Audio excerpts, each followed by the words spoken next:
Thanks so much for the messages from the minister. Now I want to present to you our president of Education International. What an honor, what a privilege to have both of you in this celebration, you and David, since you woke up very early in the morning. Susan, you were talking about democracy, you were talking about authoritarian, and I want to thank you so much, Susan, for being here. So how are teachers responding to this pandemic? As the president of EI, may you please address us around those particular issues, and we are really honored for you to have us. I know you need to sleep, but you are not going to sleep because you and David have got to take a lot of coffee. Welcome. Thank you very, very much, Mgwena, for that such a lovely and warm welcome. And I have to say that it's my privilege to be here with you in your session on this fantastic day.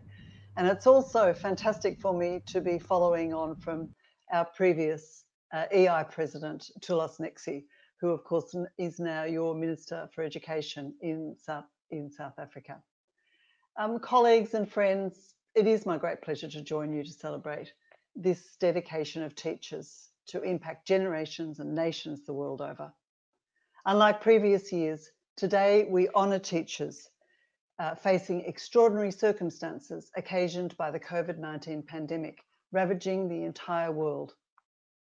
According to the UN, 1.6 billion students in 190 countries could not attend school because of the closures affecting 94% of the world's student population.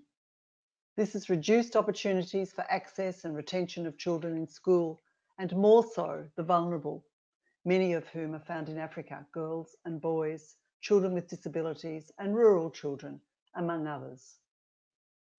Education International has taken significant measures to respond to the COVID-19 crisis in education. We've both educated and advocated, provided guidance and tools to our member organisations and governments. We've carried out surveys and run a series of blogs and webinars, all designed to support and empower our members to navigate the crisis.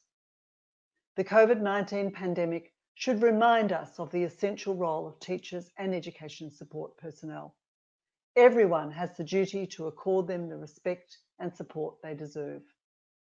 This year's World Teachers' Day theme, Teachers Learning in Crisis, Reimagining the Future, fits in very well with our resolve as educators and unions to take the lead in our schools and communities. Educators are taking the lead everywhere.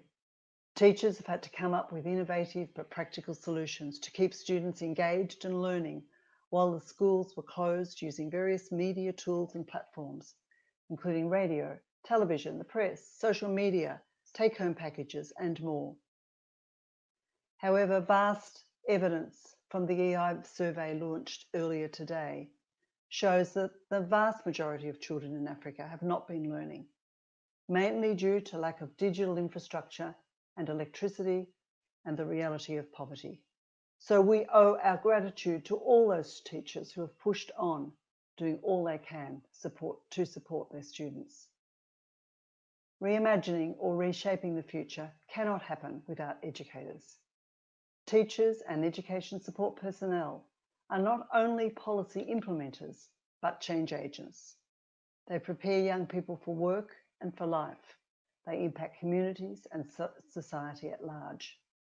We therefore urge governments to engage in continuous social and policy dialogue with educators and their unions as the cornerstone of any successful education policy.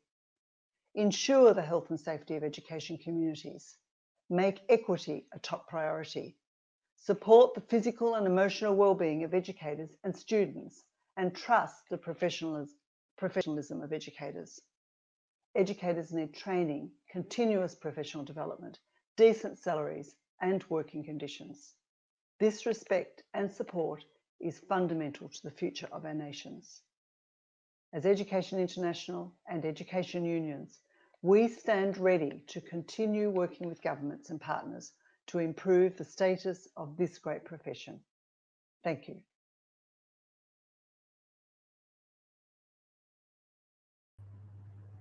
Thank you, Susan. Thank you so much for the message. And indeed, the teachers need more. They need training.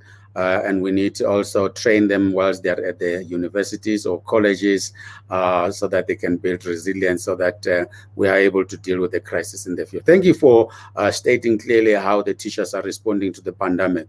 Ladies and gentlemen, comrades and friends all over the world, and in particular in Africa, I want to bring back our special rapporteur on the right to education from the United Nations, Dr. Kumba Boli Berry, who will address us now. Welcome to Africa celebration of the World Teachers Day. Hi. Thank you. It's really a pleasure to participate to this wonderful space today with all the teachers and also the network who are supporting the work of the teachers and the work of education in our humanity. I want to speak in French.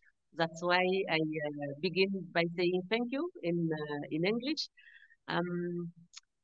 Madame la Présidente de l'International de l'Éducation, Monsieur le Vice-président, Monsieur le coordonnateur de la région Afrique, Mesdames et Messieurs, en vos titres respectifs, je voudrais, en cette occasion solennelle de journée mondiale de l'enseignant et de l'enseignante, d'abord dire toute ma gratitude à l'International de l'Éducation de nous avoir associés à cette célébration.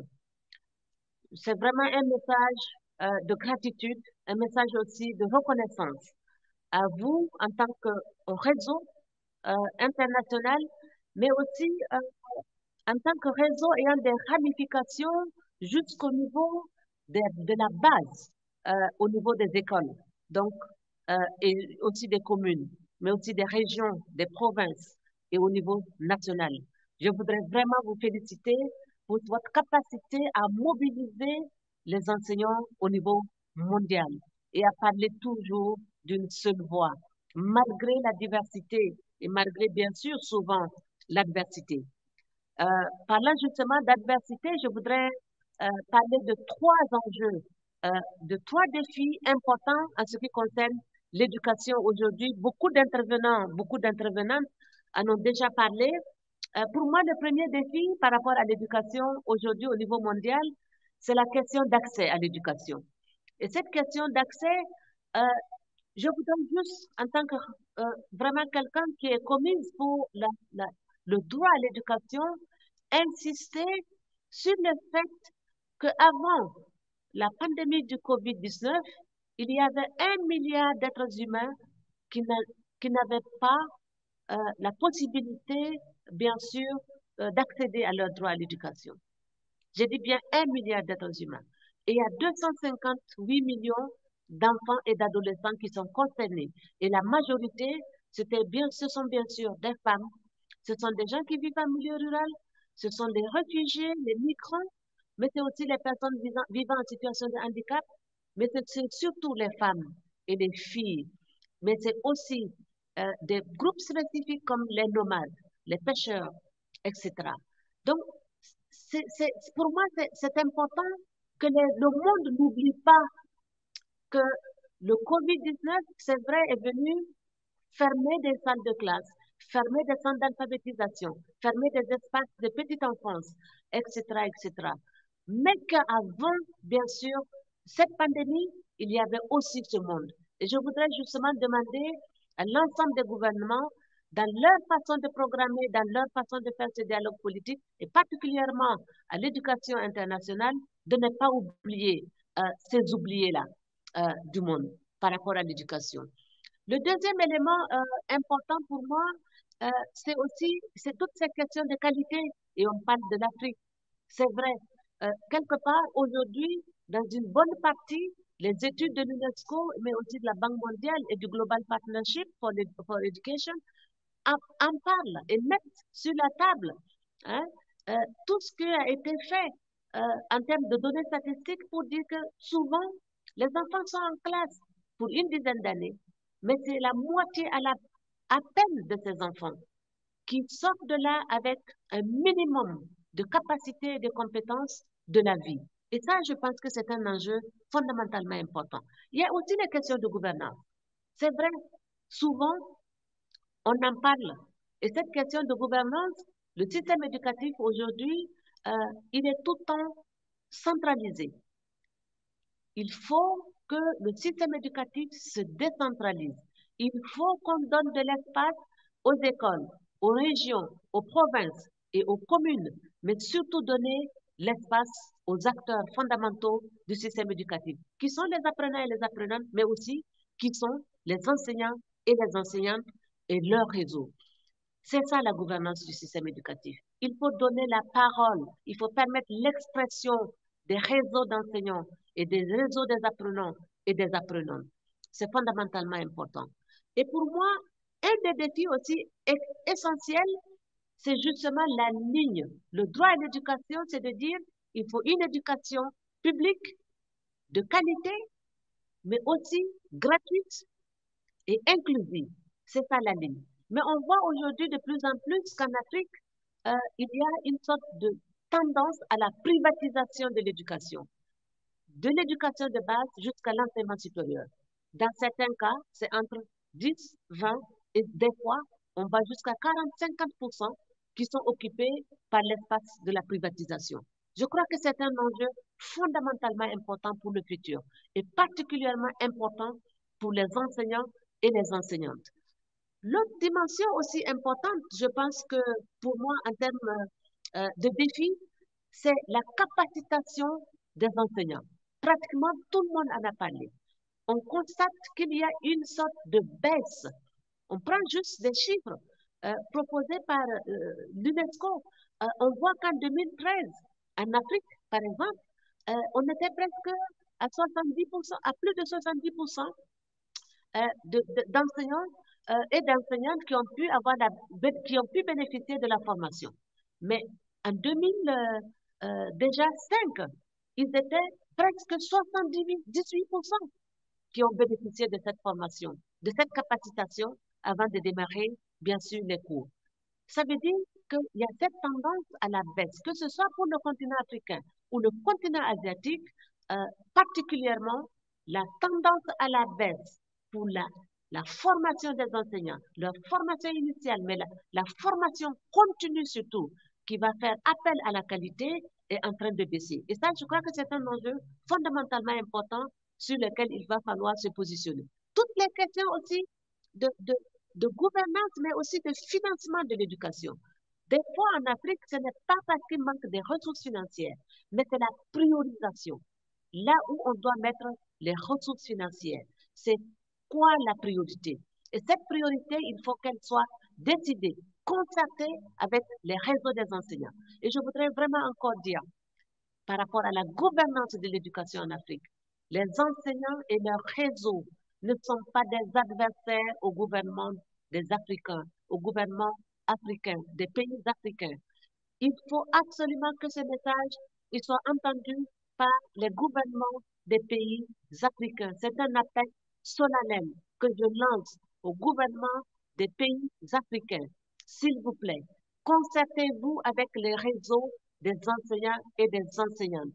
Ce ne sont ni des adversaires, ni des ennemis. Ce sont plutôt des acteurs complémentaires dans le domaine de l'éducation, mais ce sont des acteurs visionnaires qui connaissent bien le système éducatif et qui sont capables de vous conseiller, qui sont capables de s'organiser pour innover, qui sont capables de prendre les enjeux en charge si vous êtes capable de les écouter. Si vous les écoutez, vous aurez de la qualité. Si vous les écoutez, vous aurez la meilleure des gouvernances des systèmes éducatifs au niveau du continent africain. Ça, c'est un message solennel que je voudrais vraiment lancer au gouvernement des pays africains. Et enfin, je voudrais aussi dire, personne, je dis bien personne dans ce monde, ni les familles, ni les apprenants, ni les apprenantes, encore ni les communautés, je dis bien ni les États, ou les gouvernements, ou les institutions, ou les organisations nationales ou internationales, je dis personne Personne ne peut réellement payer à un enseignant, à une enseignante, ce qu'elle apporte à notre humanité. Parce que l'enseignant et l'enseignante prennent des êtres humains souvent à un bas âge et essayent de les modeler et de leur donner ce qu'ils ont de meilleur en eux. C'est leur savoir, c'est leur compétence, c'est leur capacité, mais c'est aussi leur amour. Et je pense que notre société a le devoir de reconnaître, mais surtout de magnifier cette fonction d'enseignant et cette fonction des enseignantes. Je voudrais vraiment encore vous souhaiter une bonne fête, une bonne commémoration de cette journée des enseignants et des enseignantes au niveau mondial et je voudrais vous dire toute ma solidarité et que les États et les institutions doivent s'organiser pour vous aider aussi à prendre en charge toutes ces questions psychosociales, mais toutes ces questions aussi de santé mentale dans ce contexte qui est un contexte particulier et il faut absolument le mettre en exergue. Je voudrais encore vous féliciter, les enseignants et les enseignantes du monde, et particulièrement les enseignants et les enseignantes de l'Afrique, où je sais que les défis sont encore plus importants. Et on vous attend, vraiment. Et chaque jour que Dieu fait, on vous attend dans les salles de classe, mais on vous attend aussi dans l'utilisation de la nouvelle technologie. Et je sais que ce n'est pas facile, mais vous avez la solidarité internationale pour assumer votre responsabilité parce que c'est la responsabilité que vous avez, c'est la responsabilité qui va permettre de construire le meilleur des mondes dans notre humanité. Merci beaucoup.